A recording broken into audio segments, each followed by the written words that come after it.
आज उसी क्रम में हम लोग एक बार फिर से भारत के राष्ट्रपति जो हुए हैं और शुरुआत से लेके राजेंद्र प्रसाद जी से लेके द्रौपदी मुर्मू तक सबको मात्र एक कोड में याद करने का प्रयास करेंगे। जैसा कि आप देख रहे होंगे बीच में रिंग दिख रही होगी, तो रिंग को मैंने हटा लिया है, बचा लिया है। ग्यावे और संके ये तो दो शब्द हैं वो आएंगे। और जैसा कि हमने कोड क्या लिखा है आप देख रहे होंगे, रास जावी फनी, रास जावी फनी, ग्यावे संके, अप्रति मुखर्जी को दो। अब क्रम भी गिन लीजिए कितने तक राष्ट्रपति हो चुके हैं, 1 2 3 4 5 6 7 8 9 10 11 12 13 14 15 कितने हो चुके हैं, 15। व्यक्तिगत क्रम में 15 हो चुके हैं, लेकिन कार्यकाल के क्रम में 16 हो चुके हैं। ठीक है, क्योंकि राजेंद्र प्रसाद जी 2 बार रहे हैं और एक दो कार्यवाहक राष्ट्रपति भी बने हैं। हिदायतुल्ला जी थे कार्यवाहक राष्ट्रपति बने थे बीच में, जब विशेष परिस्थिति उत्पन्न हो गई तो वो मुख्य न्यायाधीश भी थे, कार्यवाहक राष्ट्रपति भी थे और साथ में वो उपराष्ट्रपति के रूप में भी काम करने वाले व्यक्ति हैं। ठीक है, हिदायतुल्ला जी। ठीक, तो हम लोग शुरू करते हैं ज्यादा देर ना करते हुए भारत के राष्ट्रपति का क्रम एक मंत्र में मात्र। रास जावी फनी, ग्यावे संके, अप्रति मुखर्जी को दो। रास जावी फनी, रास जावी फनी, जैसे मैं बोल रहा हूँ वैसे बोलिएगा। रास जावी फनी, ग्यावे संके, अप्रति मुखर्जी को दो, अप्रति मुखर्जी को दो। चलिए समझते हैं कौन कौन हुए हैं। रा से हैं राजेंद्र प्रसाद जी, कौन है, राजेंद्र प्रसाद, कौन है, रा से हैं राजेंद्र प्रसाद। ठीक है, ये 1950 में बनते हैं। कब बनते हैं, 1950 से लेके 1962 तक रहते हैं। कब तक रहते हैं, 1962 तक। यानी जब भारत आजाद होता है, यानी भारतीय संविधान जब लागू होता है, तो भारतीय संविधान के लागू होने के बाद राष्ट्रपति जी बना दिए जाते हैं। और जब चुनाव के बाद 1952 में राष्ट्रपति, जब लोकसभा और राज्यसभा का गठन हो जाता है, सभी राज्यों की विधानसभाओं का गठन हो जाता है, फिर राष्ट्रपति का चुनाव होता है, तो राजेंद्र प्रसाद जी को ही राष्ट्रपति बनाया जाता है। यानी 1952 में राष्ट्रपति बनते हैं। फिर 1956 में एक संविधान संशोधन किया जाता है, जैसा कि हमने कल बताया था कि भारत का राष्ट्रपति जो है वो दोबारा निर्वाचित हो सकता है। तो 1956 में संविधान संशोधन किया गया और 1957 में फिर से चुनाव हुआ। तो 57 जो भारतीय संविधान का अनुच्छेद 57 है वो दोबारा निर्वाचन की बात करता है। उस दोबारा निर्वाचन के प्रावधान के कारण राजेंद्र प्रसाद जी दोबारा चुनाव लड़ते हैं और फिर से जीतते हैं। यानी 1957 में फिर से इनकी ताजपोशी होती है और भारत के राष्ट्रपति के रूप में कार्य करने का इन्हें अवसर प्राप्त होता है। भारत के राष्ट्रपति के रूप में कार्य करते हुए उन्होंने बहुत महत्वपूर्ण कार्य किए थे। तो जब राजेंद्र प्रसाद जी का कार्यकाल खत्म होता है और उसके बाद बनते हैं सर्वपल्ली राधाकृष्णन। कौन बनते हैं, डॉक्टर सर्वपल्ली राधाकृष्णन। ठीक है, राधा कृष्णन कौन बन रहा है, डॉक्टर सर्वपल्ली राधाकृष्णन। ये कब से कब तक रहते हैं, 1962 से 1967 तक। कब से कब तक रहते हैं, 1962 से 1967 तक रहते हैं। ठीक, 1962 से 1967 तक रहते हैं। अब 1962 से 1967 तक ये शिक्षाविद भी रहे हैं, दार्शनिक भी रहे हैं। इनके निर्देशन में एक कमेटी भी बनाई गई थी, राधाकृष्णन। जब भारत आजाद हुआ था उसके तुरंत बाद जब शिक्षा आयोग बनाया गया था, तो राधाकृष्णन जी की अध्यक्षता में ही शिक्षा आयोग बनाया गया था और उसी के तहत पर भारत में शिक्षा नीति को लागू करने का प्रयास किया जा रहा था। ठीक है, उसके बाद सर्वपल्ली राधाकृष्णन जी के बाद जो व्यक्ति राष्ट्रपति बनते हैं वो है जाकिर हुसैन जी। कौन है, जाकिर हुसैन। ठीक है, याद रखिएगा ये नाम, जाकिर हुसैन ना। ये 1967 में बनते हैं। कब बनते हैं, 1967 में। और इनका जो निधन है असामयिक हो जाता है और 1970 में इनका निधन हो जाता है। 1970 में क्या हो जाता है, निधन हो जाता है, इनका निधन हो जाता है। सॉरी, 1970 में नहीं, इनका निधन होता है 1969 में। इनका निधन कब होता है, 1969 में। इनका निधन हो जाता है 1969 में निधन हो गया। यानी 2 वर्ष के कार्यकाल, बहुत संक्षिप्त कार्यकाल में इनका निधन हो जाता है। और फिर से जो व्यक्ति राष्ट्रपति बनाए जाते हैं वो है बीवी गिरी। पहले ये उपराष्ट्रपति थे, फिर इनको राष्ट्रपति के रूप में कार्य करने का अवसर प्राप्त होता है। और यही वो टाइम पीरियड है जहां पर उपराष्ट्रपति पहली बार राष्ट्रपति के रूप में काम कर रहा है। जैसा कि भारतीय संविधान में उल्लिखित भी है कि अगर राष्ट्रपति का असामयिक रूप से निधन हो जाता है या किसी कारणवश पद रिक्त हो जाता है तो उनका पद रिक्त नहीं रखा जाएगा। उपराष्ट्रपति राष्ट्रपति के रूप में कार्य करने लगेगा और उसे वो सभी वेतन भत्ते उपलब्धियां मिलेंगी जो कि एक भारत को राष्ट्रपति को प्राप्त होती हैं। ये हम लोग जब उपराष्ट्रपति वाला क्रम पढ़ेंगे तो वहां देख लेंगे। जाकिर हुसैन के बाद बनते हैं बीवी गिरी जी। कौन है, वीवी गिरी। कौन है, वीवी गिरी। ठीक है, वीवी गिरी कौन है? वीवी गिरी। कौन है? वीवी गिरी जी। कौन है? वीवी गिरी। वीवी गिरी जी राष्ट्रपति बनते हैं। अब वीवी गिरी जी उपराष्ट्रपति थे और जाकिर हुसैन जी का असामयिक निधन हो गया था, तो वीवी गिरी को चुनाव लड़ना था यानी राष्ट्रपति के पद के लिए। तो जैसा कि संविधान में हमारे प्रावधान है कि राष्ट्रपति किसको देता है इस्तीफा? उपराष्ट्रपति को इस्तीफा देता है। राष्ट्रपति किसको इस्तीफा देता है? उपराष्ट्रपति को इस्तीफा देता है। उपराष्ट्रपति राष्ट्रपति को इस्तीफा देता है। अब राष्ट्रपति जो है उनका असामयिक रूप से निधन हो चुका है, उपराष्ट्रपति राष्ट्रपति के रूप में काम कर रहे हैं। क्योंकि संविधान में वर्णित है कि भारत का जो कोई भी व्यक्ति राष्ट्रपति चुनाव के लिए लड़ेगा तो वो लाभ के पद पर धारण नहीं करता होना चाहिए, तो उपराष्ट्रपति का पद लाभ का पद माना गया है।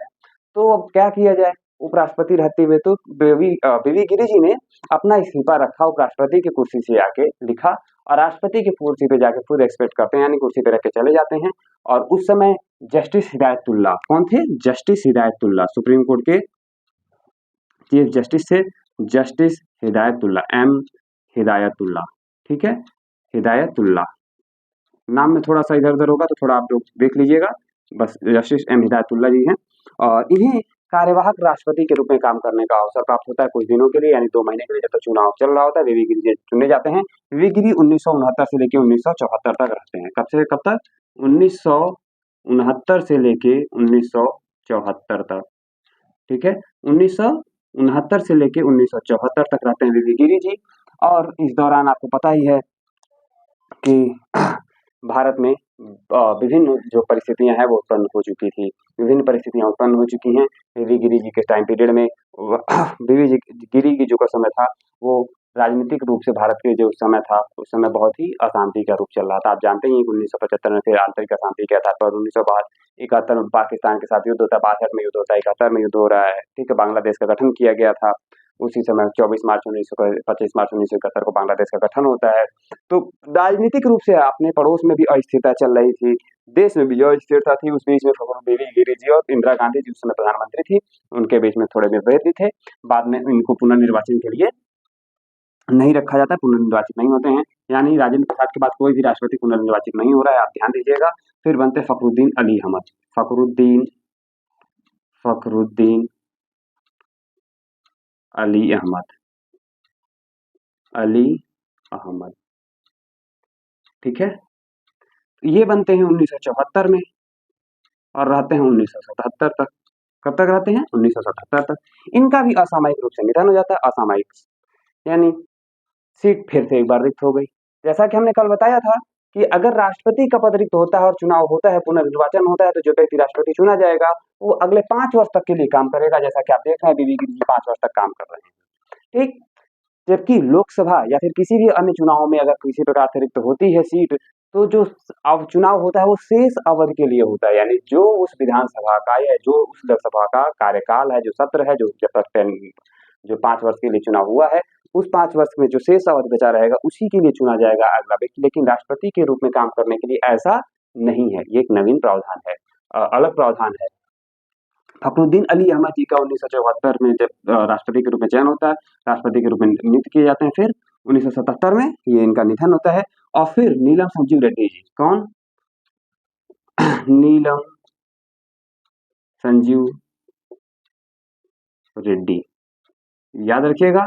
नीलम संजीव रेड्डी 1977 से लेके 1982 तक राष्ट्रपति रहते हैं, नीलम संजीव रेड्डी जी। तो आप ये फनी को फनी बना लीजिएगा, फनी, नीलम संजीव रेड्डी जी, ठीक। अब 1982 में नीलम संजीव रेड्डी जी का कार्यकाल समाप्त होता है और फिर बनते हैं ज्ञानी जैल सिंह। कौन बनते हैं? ज्ञानी जैल सिंह, ज्ञानी जैल सिंह बनते हैं और ये बनते हैं 1982 से लेके 1987 तक, 1982 से लेके 1987 तक, ठीक है। फिर बनते हैं वेंकट रमन। कौन बनता है? वेंकट रमन। कौन बन रहा है? वेंकट रमन बन रहे हैं 1987 से 1992 तक। कौन बन रहे हैं? वेंकट रमन, ठीक। फिर है शंकर दयाल। कौन बन रहा है? शंकर दयाल, ठीक। शंकर दयाल पूरा नाम आप लोग देख लीजिएगा, थोड़ा सा कंफ्यूजन है तो पूरा नाम नहीं बता रहे हैं हम। शंकर दयाल आपको इसलिए बता दें कोड में आपका क्रम हो जाए तो शंकर दयाल जी जो बनते हैं तो 1992 से लेके 1997 तक रहते हैं। 1992 से 1997 तक रहते हैं। कौन? शंकर दयाल जी। शंकर दयाल जी कब से रहते हैं? 1992 से 1997 तक। फिर आते हैं के आर नारायणन। कौन बनता है? के आर नारायणन। ठीक, के आर नारायणन। ठीक है, ये रहते हैं 1997 से 2002 तक। ठीक, हमारे जो भारतीय युवाओं बहुत बड़े स्रोत हैं अब्दुल कलाम जी। कौन बनता है? अब्दुल कलाम जी। कौन बन रहा है? अब्दुल कलाम जी बन रहे हैं। ये रहते हैं 2002 से 2007 तक। अब्दुल कलाम जी आपको पता ही है, विंग्स ऑफ फायर पुस्तक इन्होंने लिखी। 2020 विजन 2022 इन्होंने लिखी थी। विंग्स ऑफ फायर बहुत महत्वपूर्ण पुस्तक है। ठीक है, तो ये ऐसे व्यक्ति हैं, ऐसे व्यक्ति हैं, ऐसे प्रभावशाली व्यक्तित्व हैं कि अपने जीवन के अंतिम समय के दौरान भी छात्रों के बीच में गुजार रहे थे। छात्रों को स्पीच है अरुणाचल प्रदेश में और उसी समय उनको अटैक आता है। फिर हम लोग अपने इस महान व्यक्तित्व को खो देते हैं। ठीक है, तो ऐसे महान अब्दुल कलाम जी। अब्दुल कलाम 2002 में और राष्ट्रपति बनते हैं, 2007 तक रहते हैं। फिर बनती है प्रतिभा देवी सिंह पाटिल। प्रतिभा देवी सिंह पाटिल। ठीक, ये प्रतिभा देवी सिंह पाटिल भारत की पहली महिला राष्ट्रपति है। भारत की पहली महिला राष्ट्रपति कौन है? प्रतिभा देवी सिंह पाटिल। ठीक, ये बनती है 2007 से लेके 2012 तक। 2007 से लेके 2012 तक। फिर बनते हैं प्रणब मुखर्जी जी। प्रणब मुखर्जी कौन बन रहा है? प्रणब मुखर्जी जी बन रहे हैं। और ये कब से कब तक रहते हैं? 2012 से लेके 2017 तक। ठीक है, फिर आपको पता ही होगा रामनाथ कोविंद जी हैं। रामनाथ कोविंद कौन है? रामनाथ कोविंद। ये 2017 से लेके 2022 तक। ठीक है, और फिर अब बनती हैं द्रौपदी मुर्मू जी। आदिवासी समुदाय द्रौपदी मुर्मू जी। ठीक है, ये हैं 2022 से अब तक। ठीक है, 2022 से अब तक। ठीक, तो दोस्तों आज के इस कोड में हमने देखा कि भारत के राष्ट्रपति का क्रम एक मंत्र के रूप में। कोड क्या होगा? रास जावी फनी ग्यावे संके अप्रति मुखर्जी को दो। रास जावी फनी, जैसे मैं बोल रहा हूं वैसे आप एक बार दोहराइएगा। रास जावी फनी ग्यावे संके अप्रति मुखर्जी को दो। रास जावी फनी ग्यावे संके अप्रति मुखर्जी को दो। रास जावी फनी ग्यावे संके अप्रति मुखर्जी को दो। इसको आप दिन भर में अगर 20 बार बोल लेंगे तो आपको ये प्रश्न तो याद हो जाएगा। और चाहे वो क्रम पूछे, चाहे उनका गठन वर्ष, उनको नियुक्ति वर्ष पूछे, या कब से कब तक उनका कार्यकाल रहा वो पूछे, कुछ भी पूछे, आप बहुत ही आराम से इन प्रश्नों को इस कोड के माध्यम से इसको हल कर सकते हैं। जरूर अपने नोटबुक में, अपने शार्ट नोट में ये वीडियो देख के इस कोड को जरूर उतारिएगा। कोड में कुछ भी सीखे की श्रृंखला के अंतर्गत हम लोगों ने बहुत सारे कोडों को सीखा और आगे भी बहुत सारे कोड सीखते रहेंगे। तो चैनल को लाइक, शेयर और सब्सक्राइब करना ना भूलें। जो भी कोड जानना हो, जिस विषय के बारे में जानना हो, आपको कमेंट बॉक्स में अपना कमेंट जरूर भेजिएगा। कमेंट के द्वारा देख के आपको नई जो कोड है, नए कोड हैं, नए विषय संबंधित होंगे, वो आपको बताए जाएंगे। मिलते हैं एक नए वीडियो में, तब तक के लिए धन्यवाद। Thank you. सत श्री अकाल। जो बोले सो नहीं।